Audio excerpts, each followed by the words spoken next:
Welcome to Basketball Heads Live. I'm your host, Glenn Pooh Harding.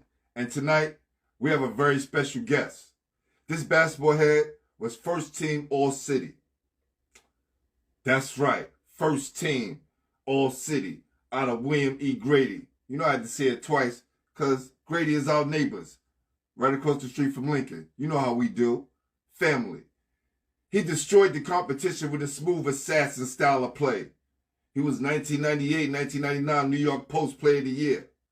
After high school, he attended Hofstra University, where he became a legend. He was honorable mention All-American in 2001.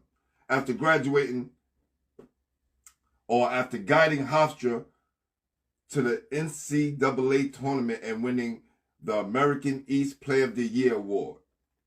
This basketball head helped Hofstra reach the NCAAs twice and the NIT once during his tenure. He ranks 9th all-time on Hofstra's all-time scoring list with 1,677 points, and 3rd in three-point field goals with 192. This basketball head also was the recipient of the 2001 Haggerty Award as the top player in the metropolitan area. Yes, he was one of 6 players who has been named most valuable player of the holiday festival at Madison Square Garden 2 times. That's right. In addition, he was named to the ECAC Holiday Festival All-Decade Team. Let me run off some names for you. Allen Iverson, Ray Allen, Andre Patterson, Felipe Lopez, and Ron Artest. It's a great list to be a part of.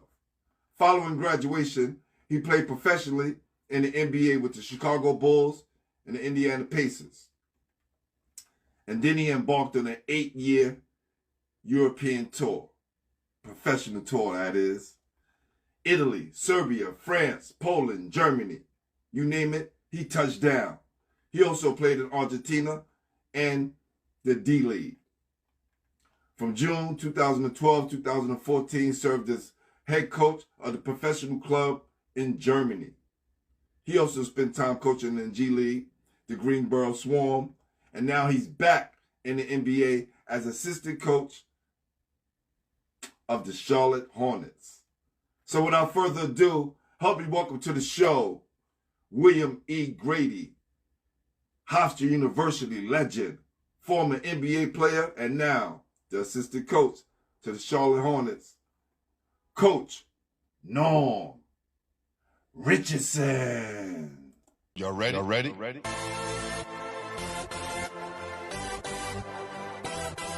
Yes. You have just stepped into the world of chaos. Where everybody goes hard. Come on. Go hard. Go hard. Go hard. Go hard. Go hard. Go hard. Or go home. Never back down. You gotta hold your own. Go hard. Go hard. Go hard. Go hard. Go hard. Go hard. East Coast. Go hard. West Coast. Go hard. Midwest. Go hard. Dirty. Hurry up, everybody. Get online. Buy your tickets cause the game about to start. Good. What's happening, man? What's going on, King? What's going on, brother? What's going on with you, man? I'm awesome, man. I'm awesome. Good. That's what's up, man. Good to see you. Haven't seen you in a while, man. A long time, man. Long time, man. Yeah, no doubt. I know Six is going to be proud of this when he see this, man. Yeah, no and doubt. I'm glad. No doubt. Yo, Slice, good looking out. Appreciate you, my brother. Me and Slice was just chopping it up. Okay. And right off the back, he just like, yo, you had Norm on the show? You got to get Norm on the show. Okay. As soon as I knew it, he was calling you. So I didn't know you were on the phone. I thought he was calling Juju. Yeah. Because I spoke to Juju the other day. Okay. And he's like, yo, I'm down to be on the show. I was like, cool. So when he called you, I was like, okay, nah, let me get his number. We got to do this. Yeah, you know no doubt, man. No doubt, my brother. Definitely. So let me tell you, man, I've been watching you for a long time. My brother's been bragging about you. And then later on, I get to work with Marco, and he gets to tell me all the insides of your college years that we didn't get to see. Yeah. right? Marco's that's my brother. We go back since since our high school days, and Right. our relationship just grew throughout our college years, and he's one of my best friends, man. It's my brother. Yo, that's my brother for life. So, Yeah, we absolutely. in good company, man. Yeah. He told me he knew you. I was like, oh, I knew him for years. I know who that is. Yeah, for Yeah. sure. So I want to jump right into this, man. Who introduced you to the game? My older brother, Derek Flight Brown. He was the first person that I obviously looked up to him, followed him all around New York City during our younger years, and I wanted to emulate him. I wanted to be like him. So whatever he did, I just tried to do the things that he was doing, and so he was the first person to introduce me to the game and kind of influence me to start going down that path. Listen, I'm sad to say, people, on a lot of these interviews, I be having a cheat sheet. Sorry. Now, Yeah, even though I asked all my guests that question, I kind of knew that. And I just want to touch on your brother for a second, man. yeah, I watched him as well come up. yeah, And to see him progress and become the man that he is today, he was always that king. He was always righteous. He was always 10 toes down. He never behaved like he was better than everybody else when he was better than everybody else. yeah, yeah. No doubt about it. No doubt about it. Yeah. So tonight, along with celebrating you, we're going to celebrate your brother because he's a king, man. And listen, if you hear this, my brother, I love you. We all love you. The New York City basketball culture, man, we owe you a lot, man. And what Yeah. you did for your brother is awesome. So, King, when you hear this, man, respect you, brother. Yeah, no doubt about it. No doubt about it. Yeah, thank Big you. I salute. appreciate it too. Nah, no doubt, no doubt. Yeah, So, what was it like coming up in Coney Island, man? it was good. Obviously, it was a huge In my father's basketball. building, by the way. Yeah. Your dad's building. Yeah. Who I Right, had a lot right. of respect for sure. It was good. It was a big basketball community. We had a lot of guys that went on to have success playing basketball, whether that was in college or professionally. So, we had a lot of influence from that perspective. Just starting with the Marburys. Obviously, they were a huge basketball family in our neighborhood, and so we got a chance to compete with some of the best players around New York City, and that to me was what spearheaded that community, basketball wise, just to take a spike. Just having so many guys when we were younger to look up to and just follow in their footsteps. And, we were lucky enough to have, some really, really good basketball players, but even more importantly, some really good people to look into their, to follow after. So that was pretty much what we, it's pretty much what we did. And, it was fantastic. I'm very fortunate to come from that, that community. Yeah, man. And listen, Rick Combs, the OG from Coney Island, right? Yeah. That was supposed to go to Lincoln, but his parents moved to Uniondale, and he wound up going and starting at Uniondale High School. Yeah. He just put up something. Now, this is crazy. Now, Okay. this is something that I didn't know. Now, is Puma your older brother? Is he the oldest? He's my oldest brother. Yeah. Now, listen to this, fam. So this is where the disconnect come from. Of course, we're around the same, your brother Puma, 6, Yeah. all of us, Yes. around the same age. Yes. So, man, this is crazy, man. Yeah. Because I knew the ball players. I knew you guys. You know what I'm saying? Yes. You're in flight, brother. Yes. But I didn't know. Yeah. This is the first for me. Yeah. Fam. That's my brother. We family. Yeah, absolutely. Can't take it no further than that. I seen your brother come up. Another cool dude. Always show me love. Now, I'm not from Coney Island. I was one of the first guys from crosstown to come on that side. Right. And because my family, who my family is, I was introduced to everybody early and everybody showed me love. So I never had any problems with Coney Island. Right. And they accepted me as one of their own. Okay. But even then, the dudes who didn't play ball, the dudes who were just the dudes in the neighborhood, made sure when my brothers wasn't around and my people that I was good. Yes, absolutely, absolutely. And your brother was one of them. So salute Puma, man, for Thank sure. you. Yes, yes, sir. Yes, sir. For sure. Absolutely. Thanks, Pooh. All right.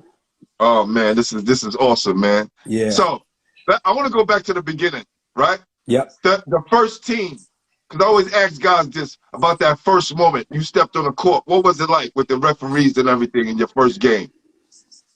Well, Do you remember? Yeah, I remember. I mean, the first game I played, I think was on our basketball court right on our street, 23rd Street. I think my brother was running like these little tournaments, you know, for the younger.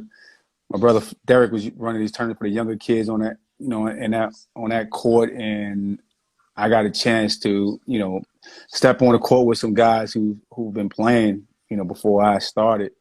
And I don't know if we had official referees or not. I think he was just refereeing the game, but at least it was under a whistle.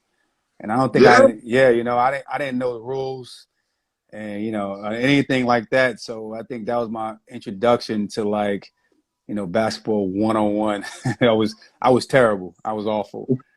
And, Listen, you know, it's crazy because Trevor Diggs is on here. His father did the same thing. His father ran the tournament and was the referee as well. Salute, Mr. Diggs. This is crazy. Trevor Diggs, yeah, that's another one of my close friends. Me and Trevor went to prep school together and played on the same team for a year. I love Trevor, man. Such a great dude. One of the better dudes that come from Brooklyn, man. I love that guy. Yes. Wow, man. And look, see, back to your brother again, being a solid dude, coming back and doing for the community. Yes, absolutely. No doubt. Listen, man. No Stand doubt up, man. Always stand up. So, another real question, but I asked all my guests this. Yeah. Who was the best player in the neighborhood when you was coming up? The best player? Well, I'm biased. It's actually a guy who I kind of looked up to other than my brother, and that was Mo Brown. You know, Mo Fresh Brown to me was like, you know, he was like the best player coming from our neighborhood. He was I always tell people the story. He was the first person that I knew personally that had someone come visit him that I only saw on TV. You know, Lou Conasecca came to our building to recruit him, and I remember seeing him on TV, and I thought that was just the coolest thing ever. And when he walked through the building, and I got a chance to see him, and you know, almost like I didn't touch him, but I was close enough to touch him. You know, it just made me, you know, just want to pursue basketball, and made me, you know, follow Mo Brown that much more. Mo, I always tell Mo this. He's like one of my idols, especially my childhood idols, and he probably was the best guy from our neighborhood, you know, outside of my brother. Let me tell you, man. He talked about that story. I'll be putting it up on YouTube soon. Okay, cool. About him looking forward to playing for Lou Conasecca and then when he got there, him leaving. Yes. You get what I'm saying? Yes. But he was such a dynamic player, man. He was such a dynamic player, and for his stature, his heart was so much bigger than he was. That's what made him the best player, right? That he was. Absolutely. He was fearless. He was skilled. He was definitely a phenomenal player. You know, we all know what he did in high school, and he was a good player once he got to the college level as well. You know, I know he had bumps and bruises early, but once he got, you know, the feel for, like, you know, for a new coaching staff and, you know, for college basketball in itself, you know, he came into his own.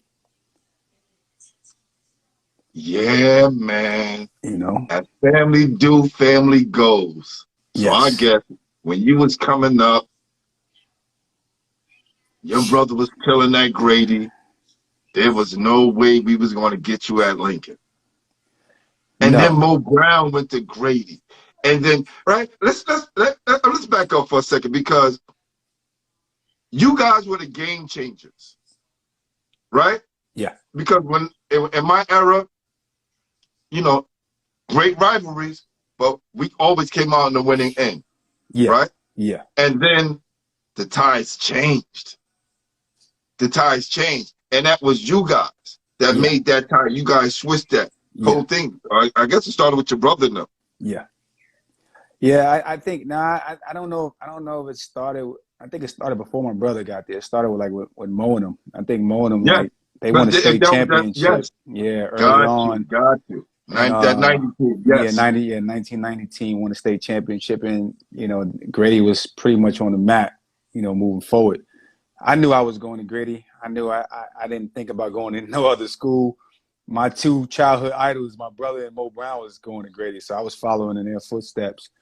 So yeah, it was no chance for me going to Lincoln. I knew Lincoln was I know all the Marburys went through that school, and they were like, they kind of pretty much, put their stamp on that program already and had it rocking and rolling. I wanted to play against one of the Marburys. At the time, it was Stephon Marbury. So, going to Grady, I knew it would be a good chance to compete against him and hopefully get a chance for colleges to see me and give me a chance to, go to college and play at that level. And figure, great as Stephon was, I think he won it once. I think he only won the championship one time, 95, his senior year. Yep, that's correct. Yeah. They beat us all the time, but he won one. Yeah. That's right. How was those battles? Because unless we're going to talk about that a little later on, but yeah, those battles, I don't think no school had a rivalry like that because we were so close. And the fact that both of us was good. Yeah. I mean, the battles they were great, right? They were like, one of the best rivalries in a public school. Public in PSAL in New York City during that time. They had like I said, they had Stephon Marbury, who was probably the best player in his class, throughout his high school careers. Jamel Thomas, who was another phenomenal player at Lincoln. Gerard Butchie Hawkins. They had a lot of talented guys there. Butchie. Yeah, who a lot of people don't know about, but he was like one of the best players in New York City. You could nominate him. You could nominate him because Gary. Irvin talked about him last night. Yeah. Butchie was, he was great. He was really. And a few others. Bernard Mitchell, them guys, they come up here and talk.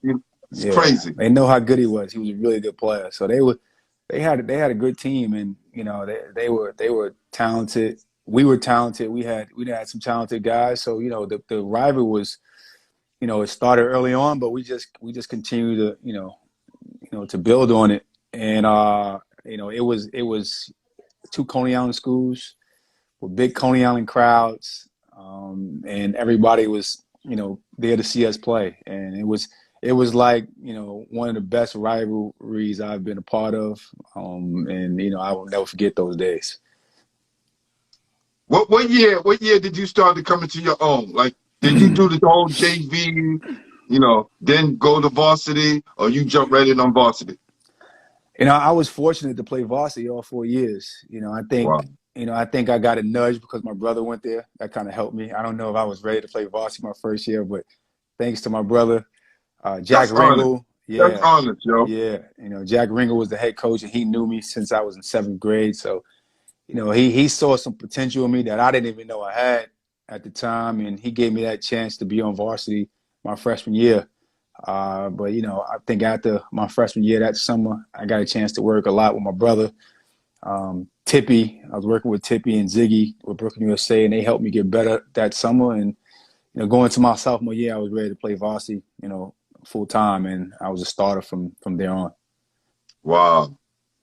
All right, let me see what Coach Tiny Martin said. Yeah. Grady had Larry Brown to come see them play against who's this? Augusta against us, and that was in the late '80s. Ice went to Villanova from Grady and had a pro NBA. Okay, had an NBA pro before. Oh, wow! I'm sorry. What did Tiny say? I missed. He said Grady had an NBA pro player before Lincoln. Yeah, they did. Rolando Blackman was the first. Yeah, was the first pro. Yeah, he goes way back. He's right. I had him on the show as well. Yeah. Okay. Yeah. So, and he was second team All City and still made it to the Big 8. Yeah. He was second team All City. Right. And still played at Kansas State and still killed this. Yeah. He was. That's not happening. Who's second team All City going to Kansas State? I don't know how it is today, but I guess in the 80s and 90s, New York City was kind of packed with players. So, I'm not familiar with the high school circuit right now in the city, but I know during that time, guys are making second team and still going to high major schools. So that doesn't surprise me too much. You know what I mean? I don't know how it is now, though. Now it might be a little different. You can probably school me on that a little more. Yeah. It's a lot different now. Okay. The girls are going to better schools than the guys. Okay. I got you. I got you. For sure. Yeah. As an overall. Okay. Right? Yep. What year did you start to come into your own? Like, what year was it that it was like, yo, I'm here now, Rob, and everybody else noticed? I don't think I came into my own until I got to college. I think in high school, I was kind of like under the radar. I played on a really good AAU team, with some really good players with Riverside Church. But I always was kind of under the radar during those high school years. I think once I got to college and got a chance to start improving under Jay Wright and that coaching staff, they had Speedy Claxton at the time, who was an unbelievable player. I think that's when I started to come into my own and started, gain respect from, the basketball community itself. But before that, I didn't get recruited highly. I went to Hofstra. Hofstra wasn't a very well-known school in the 90s. So, But you were still all city? You were still all city? I did. I made my senior year. I think I made all city my senior year, but, it was a quiet all city. It wasn't like, it wasn't one that, that had people, speaking about me, too highly, so, and it was fine. I'm not, that didn't really bother me that much. I knew I had a lot to work on. I never thought I'd be able to play professional basketball coming up. I just thought I was going to play, hopefully go to college and, work after that. So, thinking about that, alone, I didn't expect much in high school from a basketball standpoint, but I came into my own in college. After my sophomore year, I made all conference. And I started to really gain a lot of confidence and believe in myself. And I got to thank my college coaching staff for that. Wow. Yeah, that's dope, man. Tiny said, I was 2 inches from going to Grady. Yes, we all know. But you are there full time now. What do you think about that? Oh, man. You know what? Hey, you know what? Since you don't want to come on and talk about it, let's talk about it, Norm. Listen, I tell you what I think about Tiny. It's funny, man. Tiny. I told Tiny this before. I don't know if I told him this personally, but I know I wrote this under a lot of his posts, man. Tiny was a big inspiration to me as well, just because of, and I don't believe he was going to come to Grady. I still don't believe that, but that's another story. We'll talk about that another time, Tiny. But I think, he was such an inspiration, from a coaching standpoint, seeing him have so much success, in the PSAL, coaching Lincoln for all those years, developing these pros. Having guys, the first under 6 foot player to go straight from high school to the NBA, he just inspired me. I wanted to be a coach watching him coach. And, and now having the opportunity to coach and, and get my feet wet in that profession. And, it's almost like I'm starting over now in coaching, just learning and growing and trying to learn from, all the people I've been working for and working with. And, and seeing Tiny throughout the years was a big, inspiration. And I'm not sure if I told him this personally, but, I'm saying this on the show because it's just the truth. I think he's probably, if he's not the best, he's definitely one of the best high school basketball coaches to ever come out of New York City. And I got nothing but respect for him. Well, you already know how we do at Lincoln, man. I could say, my guy's definitely one of the best.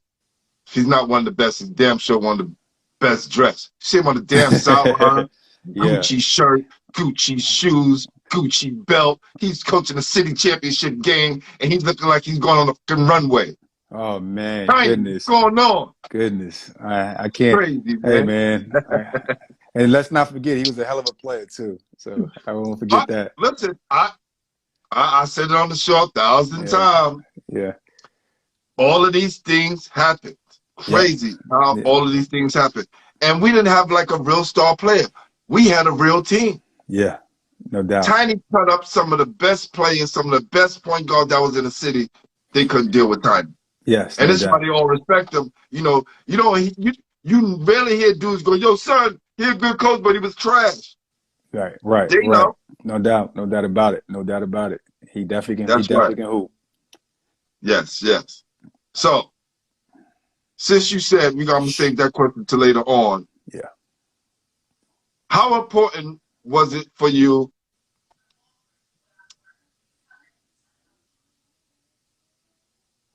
to be noticed, especially in Coney Island, when you had your brother, right? Yeah. You the little brother, right? You already got your brother solidified outside. And now you got your brother all over the world playing basketball. How important was it for you to live up to those same things as far as on the basketball side as you were seeing your brother Flight was doing? Well, it was, I would say it was, it was important for me to get respect or to gain respect from the Coney Island basketball community, because I knew if I can gain their respect, I can gain anyone's respect. That was a very, again, it goes back to the beginning when I said, it's a very rich basketball community, right? With a lot of Division I and professional basketball players come from that community. So, to gain their respect, it meant a lot to me, and again, it took time for me to get there. My brother had a really good reputation in our neighborhood, as a person, but as well as a basketball player. So, he had, he kind of, put a lot of pressure on me to try to follow in those footsteps and hopefully, just, try my best to live up to those expectations that he put on me and that I was putting on myself. So, to get the respect from guys in my community, it meant the world to me. And that's why, I always, communicate with guys from there. I stay in touch with them. Anytime I'm in New York, I spend time with them. I think these are all, things that, that started when I was a high school player. And I'm very fortunate, to have, good people from that community that supported me all throughout those years and helped me gain confidence, as a basketball player and mold me, help me mold me as a player and a person. Listen, Slice was bragging about you so much. Right. And it was more or less the kind of person you are. Right. I could call him anytime. He's gonna pick up the phone. And when you came on the phone, it was just like I felt the same energy that he was talking about you. Yeah. So those relationships and those bonds can never be broken, man. So that's very important. Absolutely. Slice is it's my brother. I got nothing but love for Slice, and he knows that. Facts. So besides Hofstra, was anybody else recruiting you? Yeah, I think I had Cleveland State recruited me, East Carolina. Yeah, East Carolina, and I think West Virginia were three schools that recruited me pretty hard. DePaul came on later on, but Hofstra was a school that it's funny because initially they wasn't recruiting me early on, and I think Jay Wright had a guy there, this guy Joe Brown, who was a really good player from Philadelphia, played the same position, and he was high on Joe Brown. So I think he thought if he brought me there, I wouldn't play much. So they didn't recruit me. I actually had to go to Jack Ringo and ask Jack to give, Jay Wright a call and see what they offer me a scholarship. Roberto Gittins, who I played with in high school, signed with Hofstra, and I wanted to play with Roberto. Right. I wanted to go, to a school with someone that I was familiar with, because I was afraid going to college. I didn't know what to expect in college. So when he called Jay Wright for me, Coach Wright came to watch me play, and then eventually he decided to offer me a scholarship, and that was the reason why I went to Hofstra. But I didn't get recruited by many other schools, and Hofstra was probably the best school that I can pick at that time. Obviously it worked out for me, so yeah. Yo, man, you guys had an awesome group of guys. Speedy, yourself, Mark, Roberto, solid dudes. When you talk about solid dudes, and it's so important to have good teammates, because that's how you win. Yeah. right? Absolutely. You have to be tight as a unit. Yes. And I tell kids to this day, you know, if you don't get along with your brothers in your team, you guys are not going to win. Yeah. Yep. Yep. It doesn't happen like that. Absolutely. Absolutely. But it's also important. I mean, we got to shout out our coaching staff there. I think they were like, you know, they were huge in, you know, putting us together and making us feel like a family. I mean, they did a great job of, you know, getting us to buy in to what they were selling. They were always very authentic with their message. They taught us so much on and off the floor. You know, when you look back, you know, you see the valuable lessons that we were able to take away from, you know, our experience at Hofstra. So the coaching staff, that entire coaching staff, obviously led by Coach Wright, was phenomenal. You know, Tom Pecora, Brett Gunnan, Eugene Burrows, David Duke. You know, that whole group was great. They had great chemistry, and you know, and Coach Wright did a good job leading them and helping them, you know, help us buy in to what they were teaching. And didn't he just get into the Hall of Fame? Yeah, he was just inducted into the Hall of Fame. Yep. Yeah, he was inducted to the Hall of Fame yesterday. So, you know, big congrats to Coach Wright.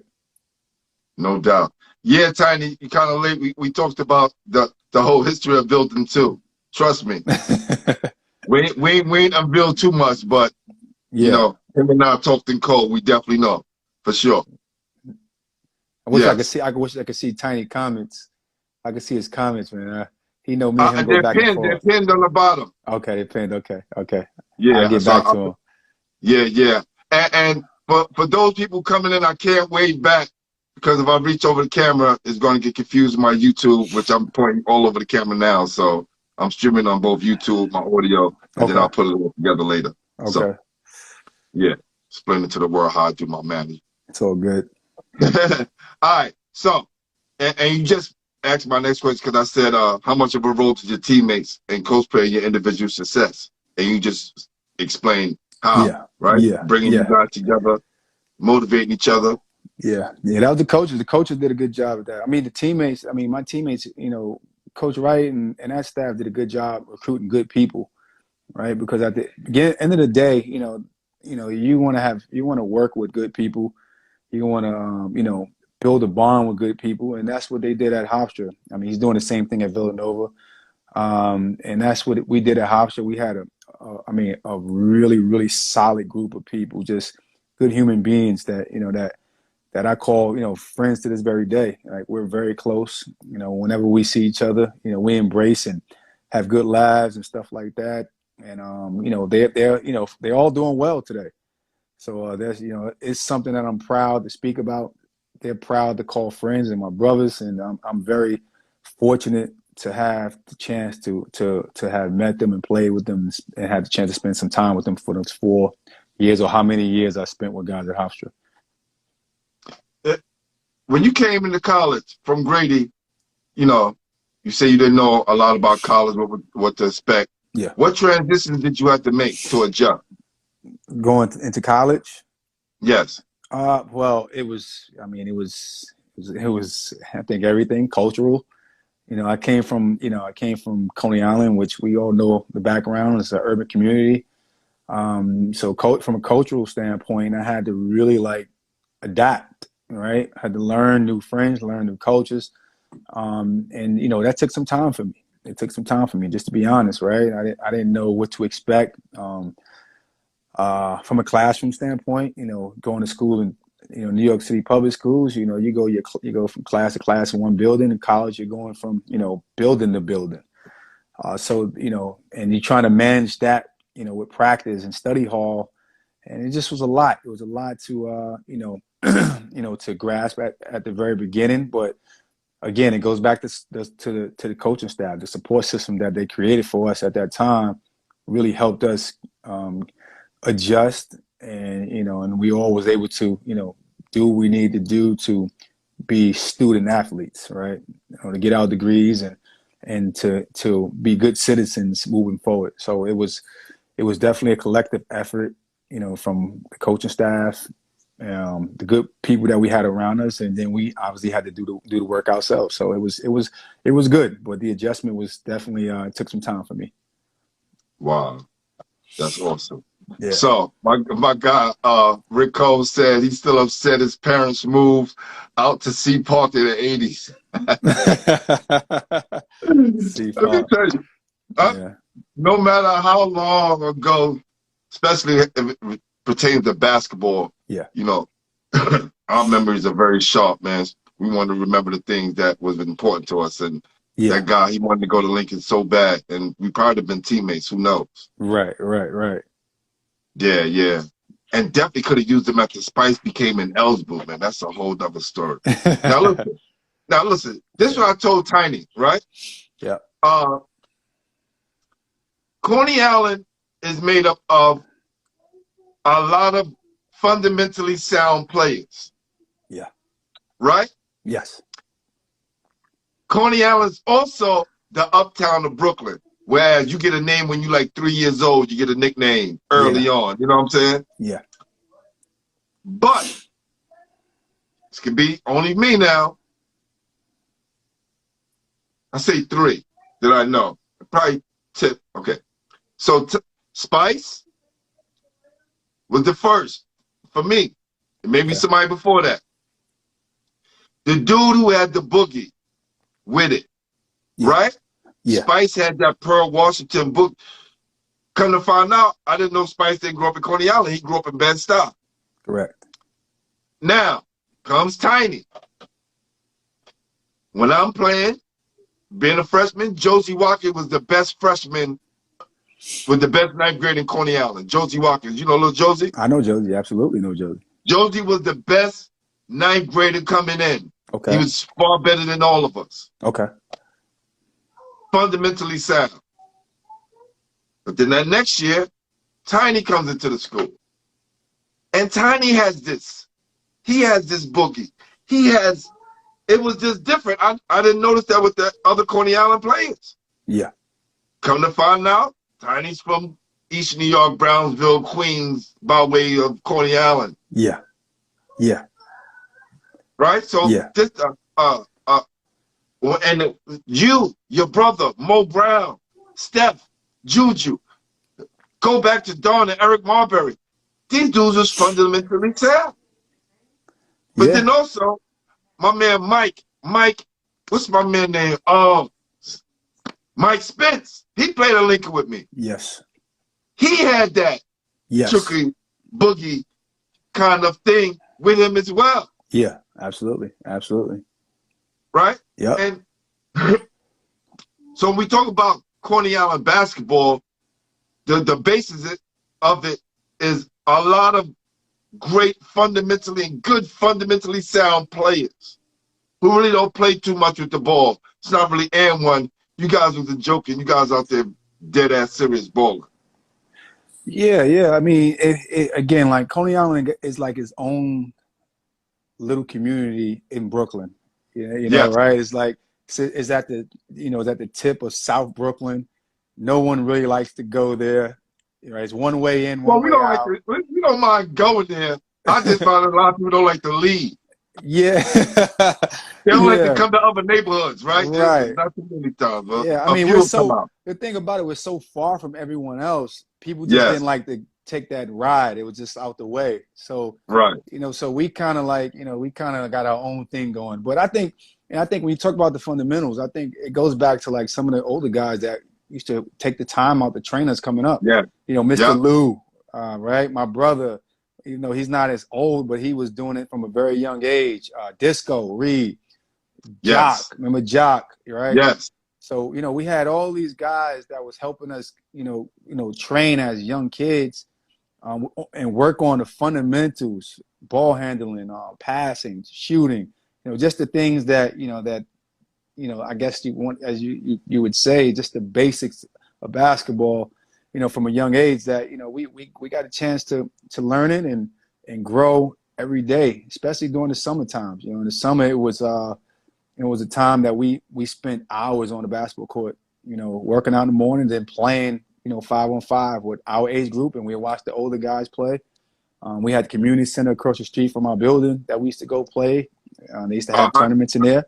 I used to love that place. That was my sanctuary. Yeah, great place to play, great place to learn, right? And, we were going in, learn and play basketball in there. So I think from a young age, we just had so many people helping us. And, we was able to observe. Like, I remember watching Tiny play pickup ball and seeing Tiny was like the first guy that I watched be like a pass first point guard, right? Just getting guys involved and, understanding how to play. I didn't know what it meant then, but when I look back, I know what it meant. I know how he was playing. I understood what he was doing. But again, we had so many guys coming up, and then, for me, like I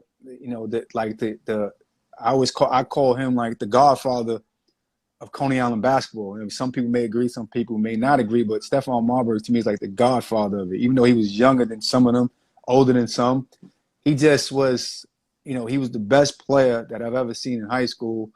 And he was so fundamentally sound, that, I look at him as like that blueprint for the guys that came up behind him, like myself and others, many others. But yeah, it was just a lot of people who played a hand in that. And, I don't want to jump around too much, but yeah. No, that was awesome, man. That was awesome. Yeah. Steph was the first one, right? Yeah. To go to NBA. Yeah. To follow the whole blueprint. Yeah, absolutely. The whole blueprint. And then everybody's like, I need to do the Stephon Marbury workout. 27,000 steps and flights, go to the beach. You know what I'm saying? Yeah. Stephon was the first guy, to make, I think, all of us believe that we can make it to the NBA from that neighborhood. I don't know if we were, I know I didn't have the confidence to play at that level until I seen someone that I can touch, that I knew personally do it. When I saw him do it, it was such an inspiration. It was just something that, that sparked me, to even want to go harder than I already was doing. But like I said, you have in life, you have stages of people that just to inspire you. And I talked about earlier who inspired me, and Steph was one of those guys who inspired me later on. Once I got to college and see him get his name called, on that NBA, on that draft night into the NBA, and he was another guy who was a big inspiration, to me and many others from Coney Island. Well, when I go back to Lincoln, I can look up to the Raptors and see Steph number, see Bashy number, Lance number. I'll go to Grady. Tiny said, "Your number is not retired at Grady." Yeah. I mean, it's okay. It's, sometimes those things happen, right? Like sometimes. Again, I've never been a popular player. I've never been popular in the basketball community per se, right? I always went under the radar, for whatever reason. And to me, that's fine. I have no problem with my number not being retired at Grady, Hofstra, or wherever the case may be. I just, Not Hofstra either? Well, I think it's retired, but I think they retired under – it was a player before me who was a legend at Hofstra named Richie Laurel, who got drafted into the NBA, who his number should have been retired before I got there, but he allowed me to wear his number. So his number was retired after I left the school. But I'm just making examples of, to me, it's just not something I look to receive. Gotcha. I don't look to receive those type of accolades. I mean, it'll be flattering to have it happen, but at the end of the day, as long as I'm respected by the people that, that I know and love and trust and care for, that's all that really matters. I'm just moving on in that area. That's what makes you so great, man, and just the person that you are, man. Like, appreciate you. Nah, this is for real, and it's not an act. This is just who you are. Absolutely, no doubt. Appreciate you, man. Yeah. What was it like winning the Haggerty Award for the best player in the metropolitan area? It was great. It was an honor. All right. It was the big school that's in this area. Yeah. You get a chance to. I mean, that's the time you get recognized, right? You get recognized for all the work you put in. That year, my senior year, we had a really good year at Hofstra. We was able to make the NCAA tournament for a second year in a row. I won Conference Player of the Year, and I had we had an excellent team, excellent staff, and they put me in a great position during that time. I had no idea I was going to win the Haggerty Award. I was going up against some powerhouse players. So when I found that I won it, I was totally honored and proud, to win that. Speedy Claxton won the year before, so it made it made me even more proud, because Hofstra won it 2 years in a row, and we kind of helped put our school on the map. And after that year, I think we had one of the better recruiting classes come in that year. With some really good players come in. Kenny Adeleke came in that year, who was like a big recruit. Woody Souffrant came in, who was a good recruit, and I think Wendell Gibson and Chris McCray, who were also like really big recruits. We got that year, and I think me and Speedy winning that award kind of helped those guys decide to come to Hofstra. So I'm proud of that moment. And you guys are doing great things right now, helping other guys reach their potential. Yeah, thanks. Right, how that comes full circle. But let me just go back, because some of the people that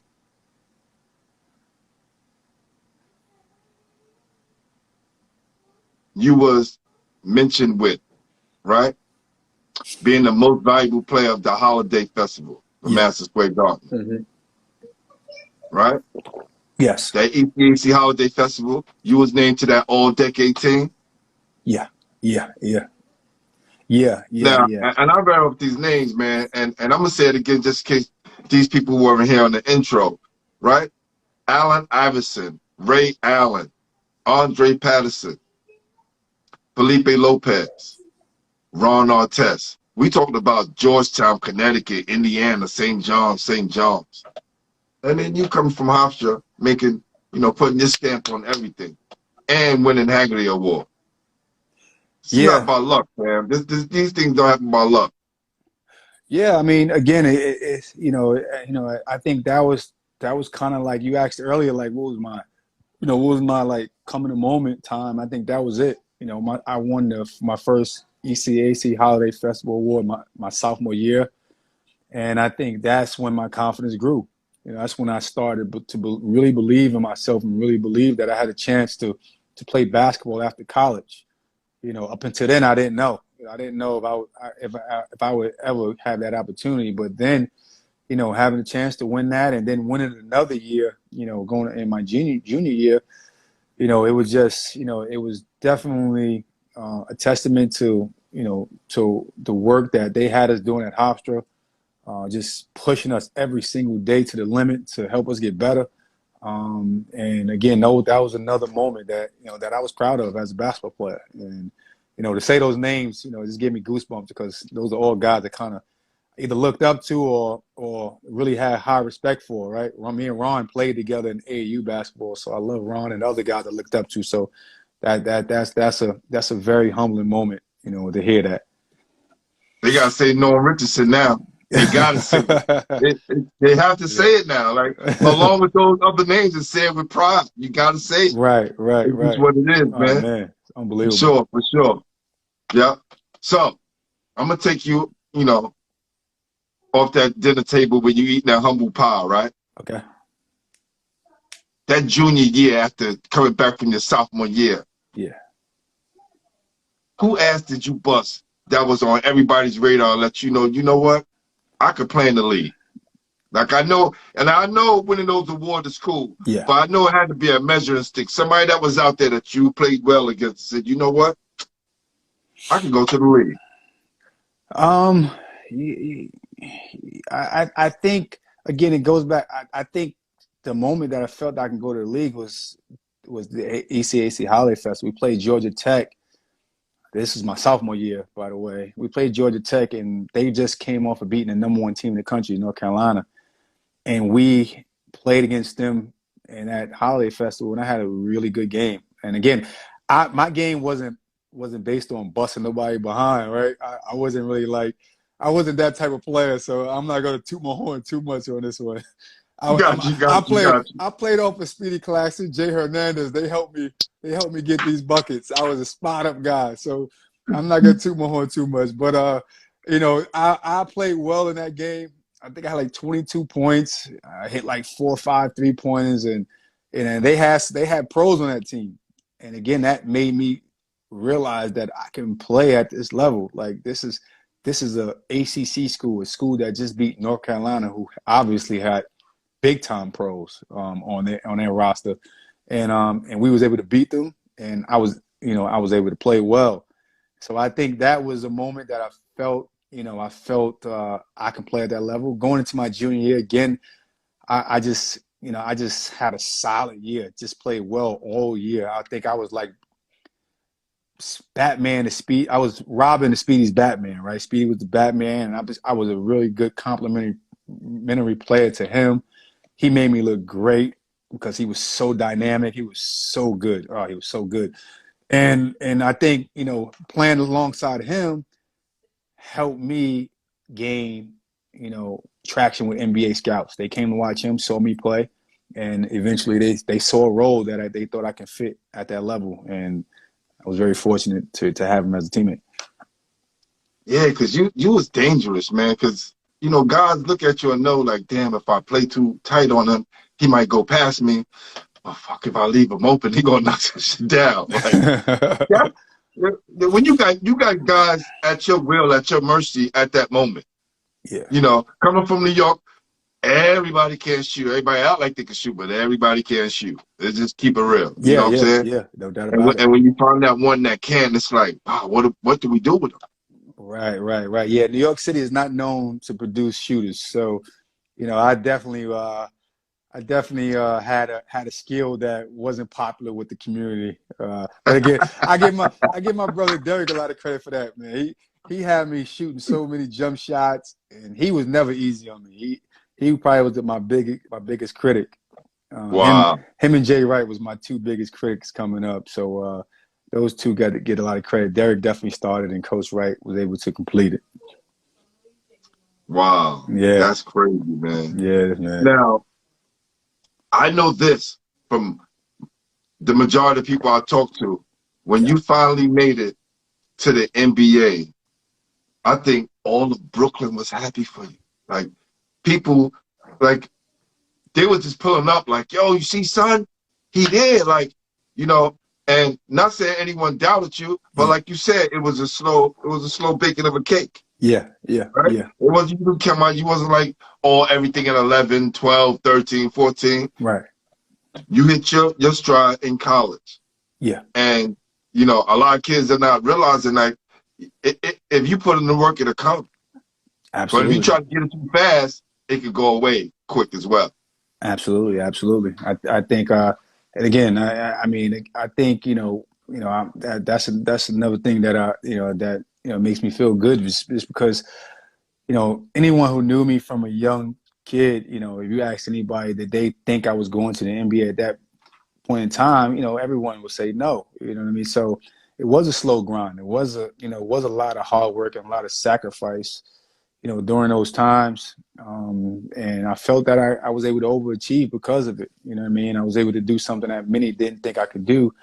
But again, it was at the same time, it was a support system. You just got to have a good support system around you. And guys who knew me, I had one best friend growing up named Idris. We was together all the time.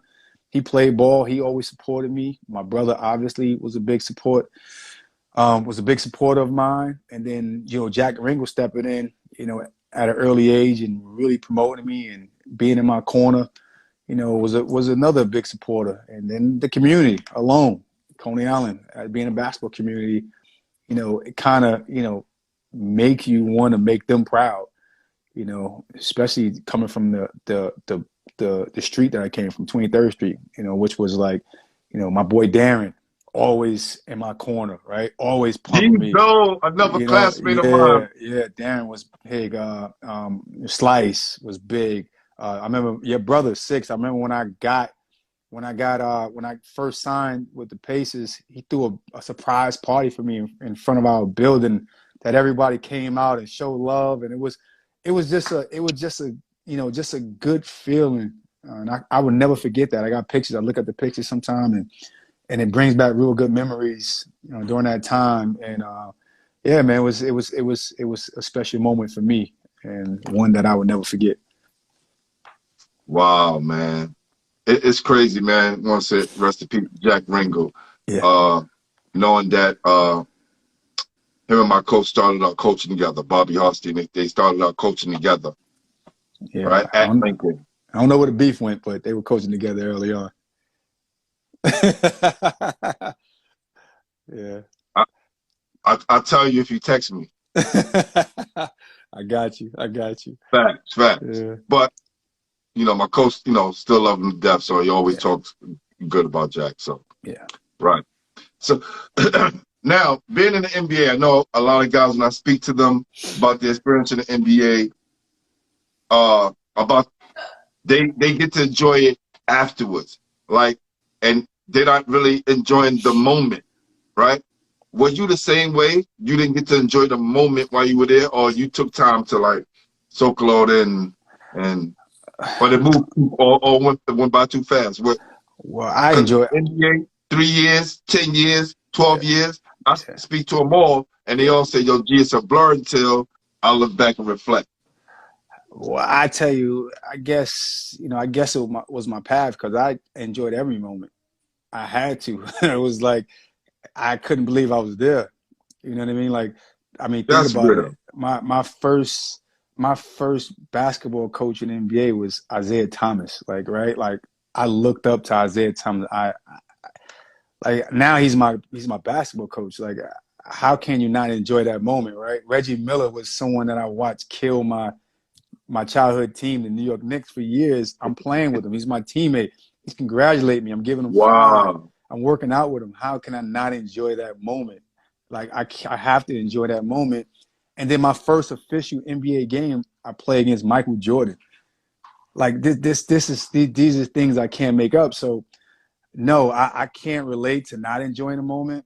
I guess it was the path that I took. Every moment I was in that seat, I made sure to enjoy it to the fullest. I made sure to appreciate it to the fullest because it comes and goes. And yeah, no, so I enjoyed every moment of it, Yo, no doubt brother, about it. let me tell you, I'm so happy that you did that. Yeah, Because with guys, they don't take time to savor the moment, yeah, you know? And I tell guys, if I would have been in the league 30 days or had a 10-day contract to put the NBA socks on, knowing that I'm going to play in the real NBA game, not faking it, like you put the NBA socks on and you get the picture in your mind and you sitting in front of the locker room, all of those things, seeing the logo on the floor, yeah, you know, probably had that in college, but it's not the NBA. yeah. It's It's a not the whole same. different. Yeah, yeah, It's not the same. yeah. And Absolutely. a lot of people don't take the time to savor the moment because it could be over, Yeah, absolutely, you absolutely. know? So, I get it. I get why it happens that way. The NBA can be a blur. The season just goes, right. It's like you got 82 games. You're constantly traveling. You're constantly on the road. You're from city to city. And I get a lot of sleep. So I can see how it can be a blur to some. But again, some guys get drafted. Some guys kind of expected to get there from a young age. So, I don't think they have the same, sort of feeling that I had just because of the path. Some may have the same, just that, but you said you spoke to many that didn't. So, maybe their path was just a little different than mine, and they kind of had different expectations. yeah, and again, I think what helped you with the slow grind, Absolutely. right? I agree. You I know, agree. Terrence Rencher, and I always use him, salute to my guy, Terrence Rencher, Yeah. super awesome guy. But he says to himself, he said, yo, G, coming Mr. Basketball New York, and then being the #1 scorer in Texas history, getting drafted, and now they want me to start over. Yeah. And he said I was immature then. Yeah. Didn't realize that you could be the man in high school, college, but you go to the NBA, well, you could be the man in high school, come to college, and got to start all over again. Right. Right. Right. For most people, right? Right. You go to the NBA, 99.9% of everybody starting over fresh. Yeah. No doubt about it. I mean, it's hard. It's hard. I mean, I know it sounds easy, right? I know T. Wrench knows best, right? He was there. He knows once you sometimes you don't understand it. You have to reflect once once you're not there anymore. You get older and mature, and you get a chance to sit down and reflect. You see that, especially he's a coach now, so I know it really hits home with him now. He's a competitor. We all competitors. At the end of the day, I still thought I should play, right? I'm playing behind Reggie Miller. Jalen Rose was on that team as well. Like, I mean, who am I to think I should be on the floor? But the competitive juices does, come out, and you do want to play. So I do understand that. But again, like, I wasn't Mr. Basketball in New York, and I didn't score 2,000 plus points in college. So for me, to get to where I was able to get, it just was a blessing that I didn't want to take for granted.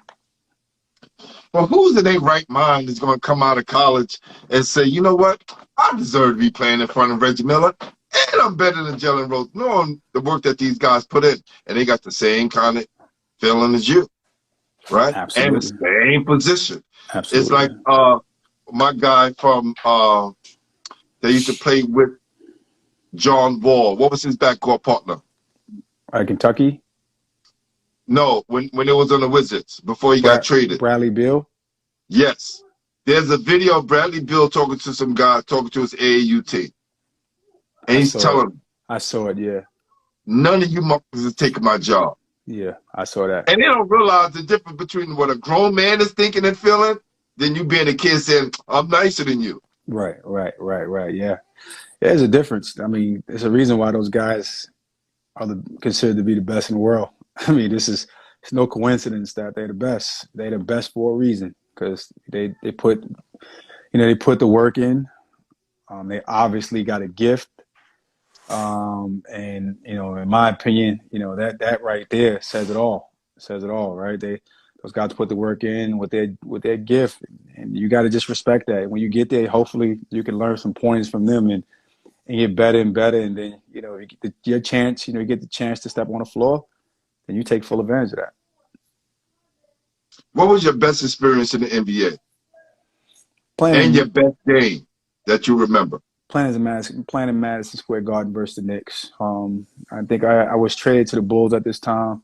We played at the Garden. I always played well at the Garden for whatever reason. It was just. Man, you won there. You won big awards in that arena, man. Yeah, I think it was just a comfort level there for me.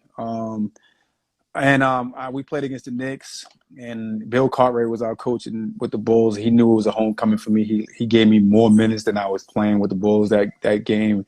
I was able to score 10 points, 12 points, or whatever it was, and it was a good coming home party for me. We won the game, and that was probably like my most successful game in the NBA. Wow, yo! Not probably, it was my most successful game. Bro. Yeah. And those people who never played at the Garden, if you're a shooter, you will love to play at the Garden. Yeah, no doubt about it. The space, it had like the perfect space compared to other arenas. Yeah. For a shooter. Yeah, it's beautiful. The lighting is great too. Yes. Yeah. No doubt about it. Yeah. Only a shooter would know. Like, a lot of dudes be like, nah, but I haven't. Yeah, but. Right. Different arenas, the spaces are different. Like shooting at the Carrier Dome, it's like. Absolutely. Yeah, it's different. No doubt about it. It's a whole different. It's a whole different. No doubt about it. So now you start to take this trip overseas. Yeah. And how many passports, man? Like, man. Like, you was traveling like a rapper. And I'm not talking about just going to different places, because I know if you're in one place, you traveling to different places as well. Do you move to another country, and then you traveling to more different countries? Yeah, overseas was just a total different experience for me. It was, again, another culture shock. My first chance or my first opportunity overseas was in Italy with a phenomenal organization, Scavolini Pesaro. I would say that's one thing I kind of like look back and didn't take full advantage of was my time overseas. I think, going there, just to be honest, I didn't want to be there initially. I just didn't want to be out the country. I missed my family. I missed the American culture. And, so my first few years, I struggled there. I struggled in Italy. I struggled in Serbia. I had to really mature, get a different mindset in order for me to start having success over there. And I think once I, was able to come to terms that that's where I was going to be playing for, for the rest of my career, I was able to start to embrace their culture, started to meet new friends and enjoy myself there and travel around throughout Europe and other parts of the world. And it was a great experience. I got a chance to play I played in Italy, Serbia, France, Germany, and Poland. So I got a chance to play in 5 different countries on the European continent, and each one was a unique experience. And very blessed to had that opportunity, and another experience that I won't take back for the world. Do you speak any different languages? At the time I was learning German. I was getting real fluent in German. I was coaching in German for a time. So, but now I'm so rusty. I don't know anything. I can't tell you 3 words in German right now. Right. That's dope. That's dope. Well, I was telling Gary last night that I had Kim Hampton on here, and she played like 30 years overseas. Yeah. And we speak about 5 or 6 different languages. She blew my mind. I was like, whoa. Yeah. Yeah, you get a chance to learn language. Like I mean, I'm exaggerating. I could still have a small conversation with someone in German, but I'm not 4 or 5 languages in. No. No. That's honest, big man. Time. Tell her that I'm very impressed with that. Definitely. If you want to go watch it, it's on the YouTube, man. She I'll goes. check it out. I had her and her daughter on. Yeah, her daughter's a good player. My wife is friends with her and her daughter, so I got a chance to meet her. She's really good. Yeah, really good player. She's gonna be really good. Let me tell you, it's 2 girls. It's a few of them, but her and Paris Clark, right? Ariel Jackson and Paris Clark. Yeah. When you see them walk, they got the ball player walk. Yeah, no doubt about Still it. being a female though. You know what I'm saying? Absolutely, it's that walk that you have that separates you from everybody else. And you can see it. We've seen star players, right? Yeah. At the time when Speedy was the man of the team, he had that walk. Yeah, no doubt. Right? Got a certain swag. Wilson, when I played at Fairleigh Dickinson, he had that walk, but it's just different. No doubt so about it. So when you see these girls walk in the gym, I was at the Queen Meet tournament. They had a one-on-one tournament between the top girls in New York City, and they was playing one-on-one against each other. Okay. And when she walked in the gym, first of all, she was like standing right behind me. I just see all the girls' eyes come my way. Okay. I thought LeBron came in. I thought, hey, what's up, Paris? Right. All the girls, it's like, and you just knew it was something different. She's going to UCLA. Yeah, big time. That's big time. Congrats to her, too. Yes, definitely. So now, you transitioned to coaching. You said Tiny was your first inspiration as far as being a coach. And then your college coach as well. Yeah, well, I would say, I didn't say he was my first inspiration to coaching. He inspired me, he helped inspire me to get into coaching. He wasn't the first guy, my first, I didn't think about coaching until my last year. We had a coach that I was playing with overseas that, I was injured at the time, and he used to, ask for my advice, players, certain things that we were doing on the floor. So I was able to watch the game from different lenses, right? I was on the sideline watching. My first time, having significant time off from playing basketball, right, in my career. So I would sit down and talk to him a little bit, and he would bounce ideas off me, and I would ask him questions, and he was kind of like the first guy that I watched and got some inspiration from. And then when I stopped playing, I came home, and Tiny, I got a chance to, go around Lincoln and watch Lincoln a little bit. And he was the next guy that I started to see, and, his success and how he handled it was something that I watched closely. And he also started to inspire me, to move in that direction. But, when I first stopped playing, I didn't get right into coaching right away. I was, I got into another sector and worked in the non-for-profit sector before I, moved on to coaching. What brought you back? So, I mean, I always had an interest. When I got home and I started working, a regular 9 to 5 job, you know, you know, I just found myself in the gym somehow, some way, helping someone, working someone out, watching basketball constantly, and I missed it. I'm like, I want to be involved in basketball, and coaching it was something even though I didn't do it during that time overseas at that time, right? I was playing it at the time. I was able to sit down and enjoy watching the game from a different scope. It brought me back to that time, during my 2 years away from coaching. And when I was, working, I started going around the high school, watching high school practice, watching Hofstra practice, and then I started getting itched to, want to coach. And I got a call from somebody over in Germany, and they gave me an opportunity to interview for a job, and I went over there, interviewed, and they offered me the job to start coaching there, and that was my first coaching opportunity. As a head coach, not as an assistant coach, as a head coach. Yeah. Yes. How was that experience, man? First time coaching, head coach. You're running a professional. You're coaching a professional club. It was good. So it was definitely a unique experience for me, right? I had to, try again to engulf myself in a different culture. The locker room is obviously a bit different than it would be in the States.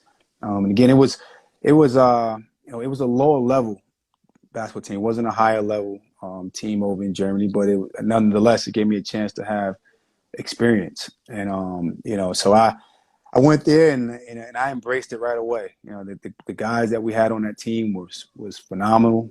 They accepted me right away. They bought into the program that I was creating there. I actually still have some, guys that I consider friends of mine, that I coached there. And it was a very good experience, a very good, opportunity for me to get my feet wet and realize that I really wanted to do this thing full time. And so I got a chance to do it over there. And then, obviously I wanted to get back to the States. And that's when I came back to the States looking for opportunities here. Yeah, Trev said you were going to be coaching with him until you got the call from Charlotte. That's absolutely. So it wasn't for Charlotte at the time. It was I moved to Vegas. I just had my first son and contacted Trevor Diggs, man, who was so helpful, on my move to Vegas. I got there. He was coaching a high school team. I just was, again, getting back from overseas and getting back into the States and getting back into the win of things. And he was coaching a prep school in Vegas, and he offered me an opportunity to come coach with him at that prep school. And I was excited to do it. I couldn't wait to be coaching with somebody I knew and I knew I could learn from. Yep. So he just won. He was winning. He had a great record out there. He was winning big time over there. And then Jay Hernandez, who I played with at Hofstra, was coaching with the Orlando Magic. He was an assistant there, and he contacted me and said that they had an opportunity with the Orlando Magic G League team, and would I be interested? And I'm like, absolutely, no doubt about it. I'm interested. I want to interview for the spot. They wound up interviewing me and offered me the job. So I didn't get a chance to coach with Trev. I got my first chance in the G League, and I've been, I was a part of the G League for 5 years after that. Wow, this is awesome, man. Yeah. See, being the good person that you are, the responsible person, disciplined, dedicated, people are never gonna forget that. So when those opportunities, come along, and hopefully, we can spread this to the younger guys. You always want to be a good person because somebody gonna look back and open up that door for you when you need it. Yeah, I mean, I totally agree with you. It's something I took away from Jay Wright at Hofstra, and I think he uses this to this day. He actually wrote a book about it. It's called Attitude.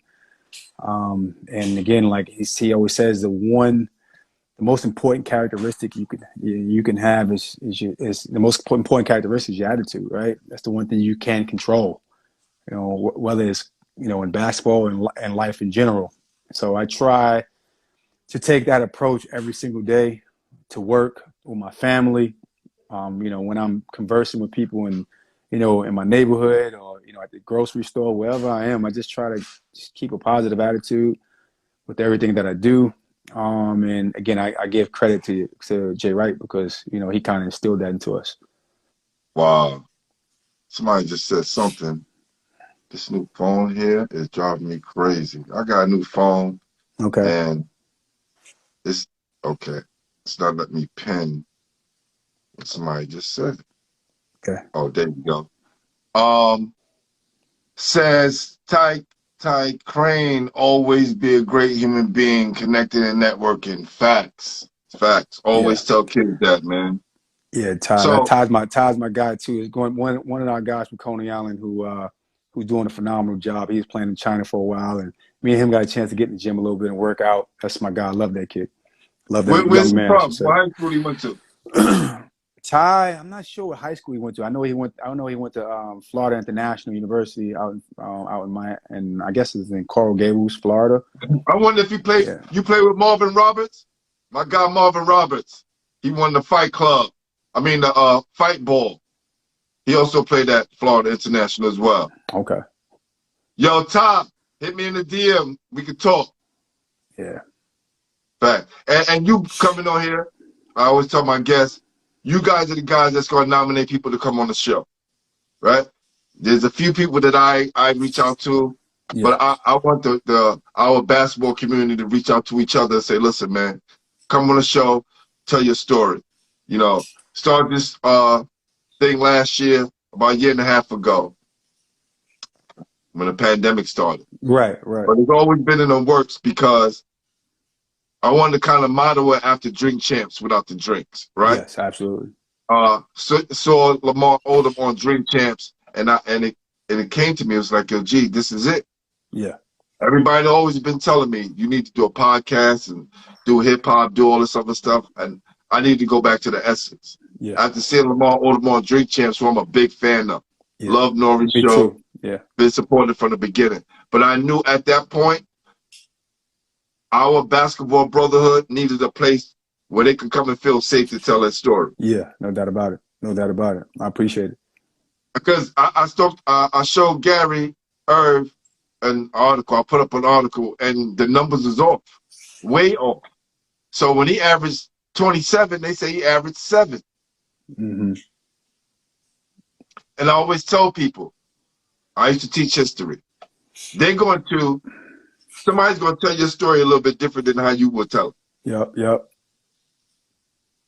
We may not be around. Right. Somebody may gather all this information that, you know, the kids in the future is looking back at the past as some nonsense that wasn't even true. Yep. So we have basketball heads. What we want to do, we want to document this history. Absolutely. And I'm going to call my man real quick because I know we got a picture for you. Hold on. Oh, Lord.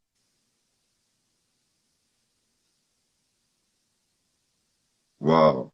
He's supposed to have called me back. You know, when we do on the show, I have an artist named Jamel Powell. Okay. He's a ball player as well, played at Jackson. Okay, cool. And, yo, you ready? Yeah. You ready? Yeah, I'm on. Okay, all right. I'm going to bring you on. All right. So, cool. We're going to bring him on right now. Okay. So you can check out, see what he has for you. Okay.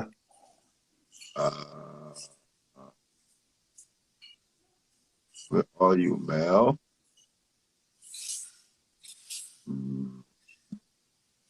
There you go.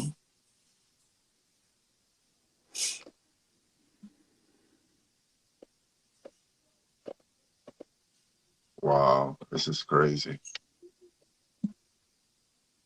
Okay, here we go. He's going to come on right now. Okay. There you go. He's up. He's about to come on now. You got to turn your picture. You got to turn the screen around, Mel. You got to turn the camera around.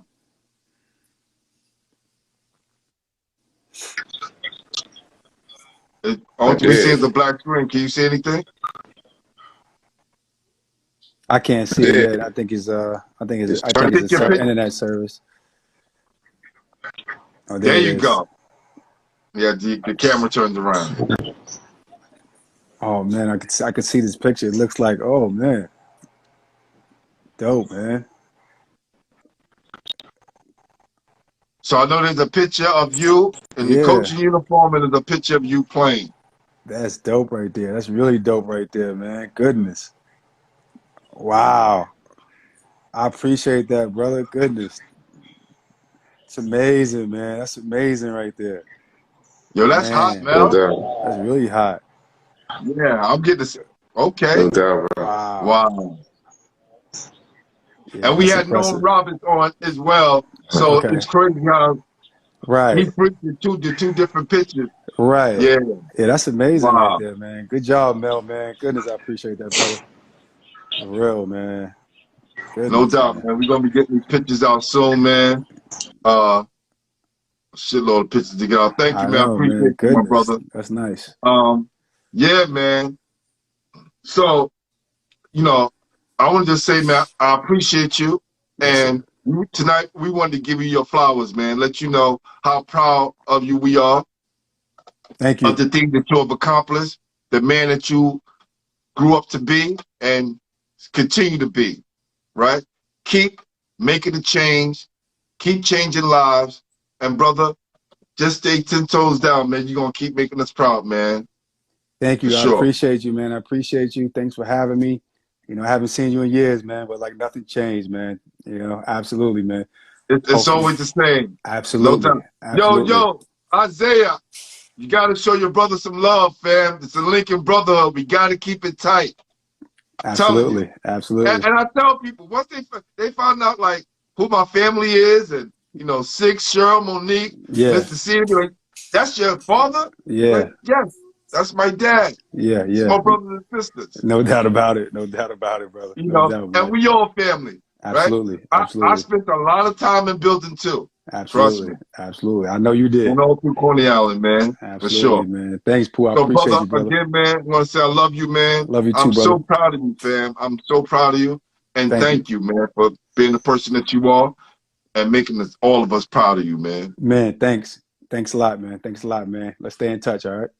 Will do, man. And No I'll doubt. definitely send you that. Just send me your information so I have, you know, your Yeah, I'll a send you place to everything. mail it to. Okay, I'll Okay? send everything. No doubt, Pooh. Thanks, brother. All right. All right, man. Have a Peace. good one. Good night. No doubt. Oh, I always save them. Listen, these are the shows. This is the show, baby. Appreciate you, Tom. Please, DM me, right? And we going to hook up. Yo, Isaiah, appreciate you for coming on. Bet, we going to do it. All right.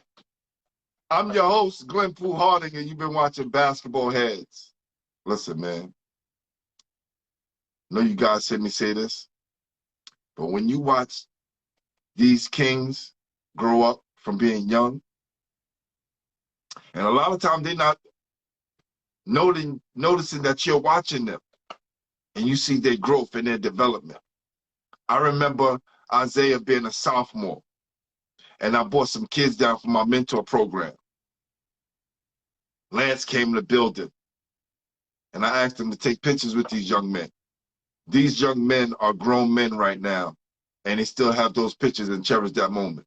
So thank you, Isaiah. You was doing that when you was in 10th grade, giving back, and you still giving back because you're doing it in your community. Salute to you, my brother. And for my guest tonight, I really mean this, fam. Your brothers, stand-up dudes. Salute to Puma. Salute to D-Flight. Yo, D-Flight, we love you, man. The basketball community, we love you. We are proud of the things you did. And then you made sure that your brother followed suit. Salute to the whole family. My guy, Norm Richardson, we out of here. Glenn Pooh Harding, you've been watching Basketball Heads, the official home for New York City basketball. Peace. Y'all ready?